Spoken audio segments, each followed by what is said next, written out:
చాలా కష్టాల్లో ఉన్నావా? అస్సలు జీవితం అంటే ఏంటో అర్థం కావట్లేదా? రాత్రి పగలు నిద్ర కూడా పట్టడం లేదా? ఏం వరి అవ్వద్దు, ఓకేనా? ఈ వీడియో నీకోసమే. ఈ విధంగా సఫర్ అయ్యే వాళ్ళు చాలామంది ఉంటారు, నువ్వే కాదు. ఈ ప్రపంచంలో కొన్ని కోట్ల మంది ఈ విధంగా అనుకునే వాళ్ళు కూడా ఉంటారు. అంతే తప్ప ఒక కష్టం వచ్చిందనేసి ఓ తెగ బాధపడి ఓ తెగ ఏడ్చేసి ఇదంతా అవసరం లేదు. కొంచెం కూర్చొని ఆలోచించు, ఓకే? నువ్వు చాలా కష్టాల్లో ఉన్నావని ఎవడైనా నీకు కనిపిస్తే, అరే ఏంట్రా ఎలా ఉన్నావు అని అడిగితే వాని ముందర నువ్వైతే ఏడవద్దు. ఎందుకో చెప్తున్నానంటే, నీ ఏడుపుని వాడు అడ్వాంటేజ్గా తీసుకుంటాడు. మన జీవితంలో ఉండే కష్టాలు కానీ సుఖాలు కానీ ఒకరితో పంచుకోవాల్సిన అవసరం మనకు లేదు. మనదేంటో మనకు తెలుసు, ఒకరికి చెప్పాల్సిన అవసరం అంతకంటే లేదు. ఏమంటావు? నిజమే కదా? నువ్వు నీలో ఉండే బాధలు కష్టాలన్నీ వారితో షేర్ చేసుకున్నావనుకో, వాడు అర్థం చేసుకొని మంచిగా ఉంటే పర్లేదు. అదే కాకుండా వాడు సలహా ఇవ్వడమే కాకుండా కొంతమంది పక్కనోడికి వెళ్ళి నువ్వు 10% చెప్పావనుకో, దానికి ఎగేసి ఇంకా 90% చెప్తారనమాట. అరే నేను వాడికి ఎప్పుడో చెప్పాను రా, కానీ వాడు నా మాట వినలేదు. నా మాట వినింటే వాడు బాగుపడేవాడు. ఏమో తెగ వాడు పెద్ద బాగుపడినట్టు, వానికి అసలు మాట్లాడే విధానమే తెలీదు. వాడి జీవితం చూసుకున్నామని అంటే ఏమి ఉండదు. ఒకరు సంపాదిస్తే తిని బ్రతికేటోడు వాడు. అట్లాంటోడు నీకొచ్చి సానుభూతి చెప్తాడనమాట, నీకొచ్చి మంచి చెప్తాడనమాట. ఇలాంటి వాళ్ళు పబ్లిక్లో చాలామంది ఉన్నారు. కొంచెం ఆలోచించి అడుగు వెయ్యి. అలా కాకుండా వాడు అడిగాడు కదా, ఏదో మనవాడులే మంచోడులే అది ఇది అనేసి అనుకొని ఓ తెగ ఫీల్ అయిపోయి నువ్వు నీలో ఉండే బాధలు దరిద్రాలన్నీ వాడికి చెప్పుకున్నావు అనుకో, రేపు నాటిన అన్నీ వాడు బయటికి తీస్తాడు. అది మంచైనా చెడైనా నీ గురించి 10 మందికి అన్నీ బ్యాడ్గానే చెప్తాడు తప్ప ఒక్కటి కానీ మంచిగా చెప్పాడు. అలా చెప్పేవాడు ఎవడైనా ఉన్నాడు అని అంటే అది నీ మంచి కోరేవాడు మాత్రమే. మనకు తెలుస్తుంది ఎవరు మన మంచి కోరేవాళ్ళు, మన చెడు కోరేవాళ్ళు ఎవరు అనేసి మనకు అంతా అర్థమవుతుంది. కానీ ఎవడైనా ఆ సమయంలో వచ్చి నిన్ను అడిగితే ఈ విధంగానే చెప్పు. ఏం లేదురా బాగానే ఉన్నాను అనేసి సరదాగా 2 మాటలు మాట్లాడేసి పక్కకి వెళ్ళిపో. దయచేసి అక్కడ ఉండొద్దు. అక్కడ ఉన్నావనుకో ఇంకా వాడు నిన్ను బాధ పెట్టడం ఎక్కువ అవుతుంది. ఇంకా నిన్ను బాధలో పడేయడం, ఇంకా నీకు లేనిపోని ఆలోచనలు పుట్టించడం కూడా ఉంటుందన్నమాట. కాబట్టి 2 మాటలు సరదాగా మాట్లాడేసి పక్కకి వెళ్ళిపో. ఇంకా కొంతమంది ఉంటారు మహానుభావులు. ఎలా ఉంటారంటే, మన కష్టాలేంటో, మనం పడుతున్న కష్టాలు బాధలు అన్నీ కూడా వాళ్ళకి తెలుసు. మళ్ళీ దగ్గరకు వచ్చి ఏం తెలియనట్లు ఎలా ఉన్నావు ఏంది అని అడుగుతారనమాట. కావాలని మనల్ని బాధ పెట్టడానికి అడుగుతారు.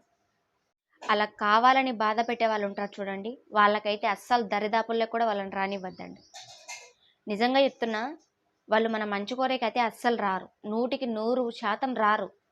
మనల్ని ఇంకా మాటలతో గుచ్చి బాధ పెట్టడానికి మాత్రమే వస్తారు.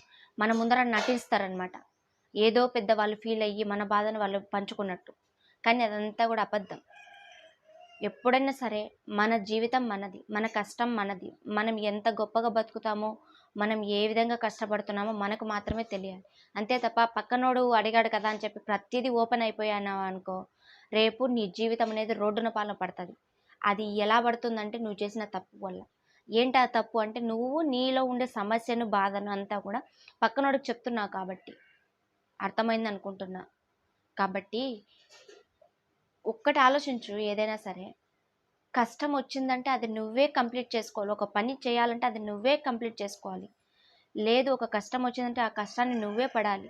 అంతే తప్ప మా అన్న పడతాడు, మా అక్క పడుతుంది, నా తమ్ముడు పడతాడు, లేకపోతే నా ఫ్రెండ్ పడతాడు నాకు చాలా క్లోజు అనేసి ఇవన్నీ పెట్టుకున్నావనుకో, వాళ్ళందరూ ఇంకా నీకు ఎక్కువ చేసేవాళ్ళే తప్ప తక్కువ ఇదేం ఉండదు.